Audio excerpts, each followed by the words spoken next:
بسم اللہ الرحمن الرحیم۔ قل کہہ دیجئے افغیر کیا پس سوائے اللہ کے تأمرونی، تا شروع میں مطلب تم مرون امر سے تم حکم دیتے ہو مجھے اعبدو کہ میں عبادت کروں ایھا الجاہلون اے جاہلو، کہہ دو کہ اے جاہلو تم مجھ سے یہ کہتے ہو کہ میں غیر اللہ کی عبادت کروں یا میں غیر اللہ کی پرستش کرنے لگوں۔ اب کفار مکہ نے اسلام کی راہ روکنے کے لیے کئی قسم کے حربے استعمال کیے تھے، تو ان میں سے سب سے زیادہ عام طریقہ یہ تھا کہ اسلام لانے والوں پر اس قدر ظلم ڈھائے جاتے تھے کہ اگر وہ دین پر واپس کہ وہ اپنے دین پر واپس نہ آئیں تو دوسروں کو ضرور عبرت حاصل ہو جائے اور وہ اسلام قبول کرنے کے نام یعنی اسلام قبول کرنے کا نام تک نہ لیں۔ تو ان سختیوں کے باوجود بھی جب اسلام پھیلتا گیا تو پھر اس کے سیاسی حل سوچے جانے لگے کہ کیا کیا جائے۔ تو کبھی ابو طالب کی وساطت سے آپ کو دھمکی دی جاتی، کبھی لالچ کی راہیں دکھائی جاتی، کبھی باہمی سمجھوتے کی کئی شکلیں ان کے سامنے رکھی جاتی ہیں۔ ایک یہ کہ تم بھی لچک اختیار کرو، کچھ ہم کرتے ہیں۔ تو اس شکل کا ذکر جو ہے سورہ قلم کی آیات میں آئے گا۔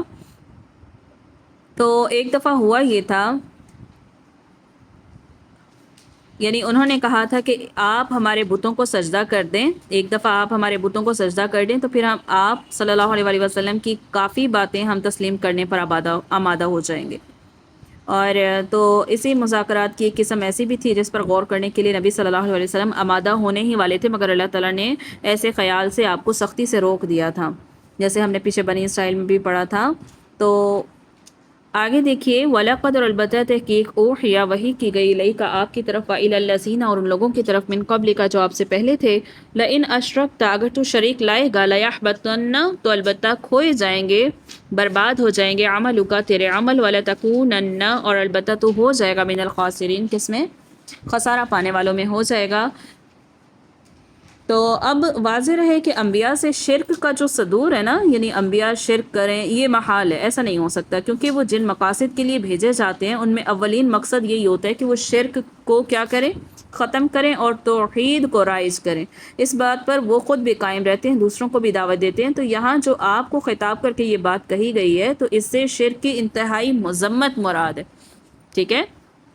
اے محمد کہ تمہاری طرف اور ان پیغمبروں کی طرف جو پہلے گزر گئے ہیں ان کی طرف جو وحی بھیجی گئی تھی، اگر تم نے شرک کیا تو تمہارے اعمال برباد ہو جائیں گے اور تم کیا ہو جاؤ گے، خسارہ پانے والوں میں ہو جاؤ گے۔ بلکہ اللہ ہی کی فاعبدوا عبادت کر وکن اور ہو جا من الشاکرین شکر کرنے والوں میں ہو جا۔ وما قدر اللہ اور نہ قدر پہچانی انہوں نے اللہ کی حق قدر ہی جو اس کی قدر کرنی چاہیے تھی، والارض اور زمین جمیعا ساری کی ساری قبضتہ اسی کی مٹھی میں ہے، یوم القیامہ قیامت کے دن، قیامت کے دن تمام زمین اسی کی مٹھی میں ہوگی۔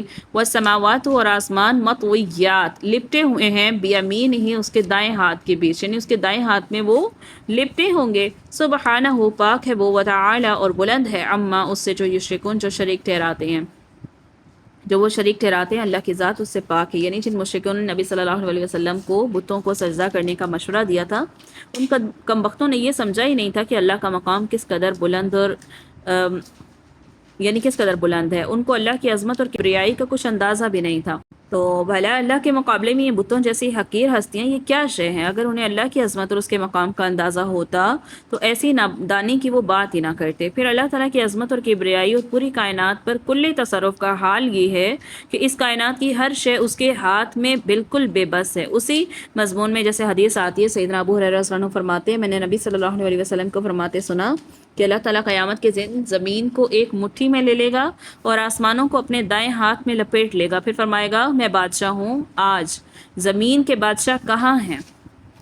ایک اور حدیث آتی ہے، سیدنا عبداللہ بن مسعود رضی اللہ عنہ فرماتے ہیں کہ یہودیوں کا ایک عالم آپ صلی اللہ علیہ وسلم کے پاس آیا اور کہنے لگا نبی صلی اللہ علیہ وسلم ہم اپنی کتابوں میں یہ لکھا ہوا پاتے ہیں کہ اللہ تعالیٰ قیامت کے دن آسمانوں کو ایک انگلی پر، زمینوں کو ایک انگلی پر، درختوں کو ایک انگلی پر، پانی اور گیلی مٹی کو ایک انگلی پر اور باقی تمام مخلوق کو ایک انگلی پر اٹھا لے گا اور پھر فرمائے گا میں بادشاہ ہوں۔ تو یہ سن کر نبی صلی اللہ علیہ وسلم اتنا ہنسے کہ آپ کی جو داڑھیں تھیں وہ نظر آنے لگی۔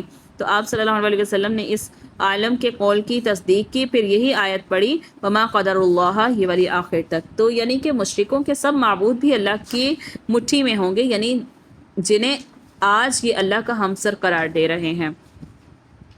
वनुफ़िख़ा और फूंका जाएगा फिर सूरी सूर के बीच फ़सइक़ा तो फिर बेहोश हो जाएंगे मन जो कुछ फिर समावात या आसमानों में है वो मन फिल अर्ज़ जो कुछ ज़मीनों में है इल्ला मगर मन शा अल्लाह जिसको अल्लाह चाहे सुम्मा नुफ़िख़ा फिर फूंका जाएगा फ़ीही उसमें उख़रा दूसरी मर्तबा फ़इज़ा पस जब हम वो क़ियामुन वो उठ खड़े होंगे यंज़ुरून तो वो देखते होंगे वो इधर उधर देखने लगेंगे सब खड़े होकर देखने लगेंगे यानी मालूम क्या हो रहा है कुछ ऐसी मखलूक भी होगी जो बेहोश नहीं होगी तो वो चार यानी कि चार बुज़ुर्ग फरिश्ते यानी जिब्राइल मीकाइल इसराफील इज़राइल मुराद बाज़ लोगों ने यानी तफासिर में ये मुराद लिए बाज़ ने इनमें हामिलीन अर्श को शामिल किया है और बाज़ ने अम्बिया सुलहा और शहीदों को शामिल किया है।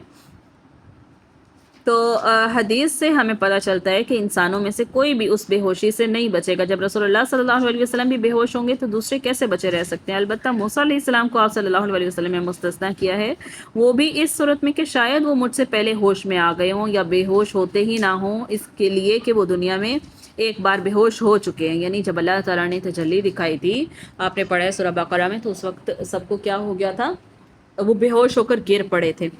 तो अब यहाँ सैयदना अबू हुरैरा से रिवायत है रसूलुल्लाह सल्लल्लाहु अलैहि वसल्लम ने फरमाया कि दोनों नफ़क़े सूर में यानी सूर में जो फूंका जाएगा उन दोनों नफ़क़ों में 40 का फासला होगा।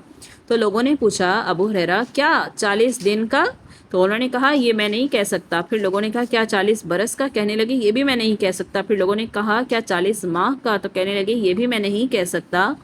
और आप सल्लल्लाहु अलैहि वसल्लम ने फरमाया कि इंसान का सारा जिस्म मिट्टी में घुल जाता है सिवाय रीढ़ की हड्डी के सिरे के जो राई के दाने के बराबर होती है, इसी से तमाम खलकत को तरतीब देकर उठा खड़ा किया जाएगा। सैयदना अबू हुरैरा रज़ियल्लाहु अन्हु कहते हैं कि नबी सल्लल्लाहु अलैहि वसल्लम ने फरमाया दूसरी दफ़ा सूर फूंकने पर सबसे पहले मैं सर उठाऊंगा तो देखूंगा कि मूसा अलैहिस्सलाम अर्श थामे लटक रहे हैं। अब मैं नहीं जानता कि वो पहले सूर पर बेहोश ही नहीं हुए होंगे या दूसरे पर मुझसे पहले होश में आ जाएंगे, क्योंकि दुनिया में एक दफ़ा वो बेहोश हो चुके, जैसे हमने पीछे भी पढ़ा था सूरह नमल में, जिसे सुनकर ज़मीन और आसमान की सारी मखलूक दहशत ज़दा हो जाएगी। फिर उसकी बाज़ अहादीस से भी तायद हो जाती है, इसलिए बाज़ उलमा कहते हैं कि नुफ़क़े सूर 3 बार होगा। पहले नुफ़क़े पर सिर्फ घबराहट वाक़ई होगी, दूसरे नुफ़क़े पर लोग बेहोश होकर गिर पड़ेंगे और मर जाएंगे, और तीसरे नुफ़क़े पर सब इंसान जी उठेंगे, अपनी कब्रों से निकलकर अपने रब के हुज़ूर चल खड़े होंगे। वह अशरक़तिल अर्ज़ और चमक जाएगी ज़मीन बिनूरिहा उसके नूर के साथ। किसके नूर के? बिनूरी रब्बिहा अपने रब के नूर के साथ। ववुदिअ और रखे जाएंगे किताब अमल नामे, अमाल नामे, यहाँ किताब से मुराद अमाल नामे मुराद है। वजीआ और लाया जाएगा बिन नबीयीना नबियों को, व शुहदा और गवाहों को, वक़ुज़िया और फैसला किया जाएगा बैनहुम उनके दरमियान बिल हक़्क़ि हक़ के साथ, वहुम और वो ला युज़लमून ज़ुल्म नहीं किए जाएंगे। यानी आज तो ज़मीन सूरज की रोशनी से मुनव्वर होती है, मगर मैदान हशर के लिए जो ज़मीन तैयार की जाएगी वो बराह रास्त अपने परवरदिगार के नूर से जगमगा उठेगी।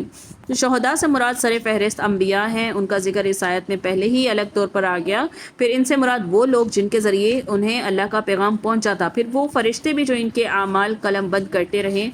अगर वो मुजरिम फिर भी अपने गुनाहों का एतराफ़ ना करेंगे तो उनके लिए अपने आज़ा और इस माहौल के दरो दीवार शजरो हजर सब मुजरिमों के खिलाफ गवाही देंगे।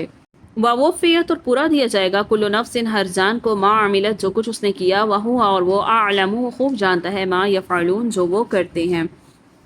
यानी अगर से अल्लाह उनके अमाल से पूरी तरह वाकिफ़ है, फिर भी उन पर गवाहियाँ कायम की जाएंगी, हत्ता कि या तो मुजरिम खुद अपने गुनाह का इकरार कर ले या फिर उसके खिलाफ गवाहियों की बिना पर इल्ज़ाम पूरी तरह साबित हो जाए, उनकी सज़ा उनके लिए हुज्जत तमाम कर दे। तो इस आयत की भी तायद होती है कि बाज़ अहादीस से शरीयत का एक नहायत अहम मसला भी मालूम होता है कि काजी महज अपने इल्म की बिना पर किसी मुकदमे का फ़ैसला नहीं कर सकता। फ़ैसले का जो इन्हसार होता है वो गवाहों पर होना ज़रूरी है। तो यही अदल व इंसाफ़ का भी तकाज़ा है। तो इसी अदल व इंसाफ़ के तकाज़े को पूरा करने के लिए अल्लाह ताला गवाहियाँ कायम करेंगे। तो जैसे हमने पीछे पढ़ा था ना कि बाज़ अम्बिया गवाही देंगे, नबी सल्लल्लाहु अलैहि वसल्लम इंसान के आज़ा तक गवाही देंगे। तो यहाँ पर वही चीज़ कि अदल और इंसाफ जो है वो किस बिना पर होगा? गवाहियों के तहत होगा।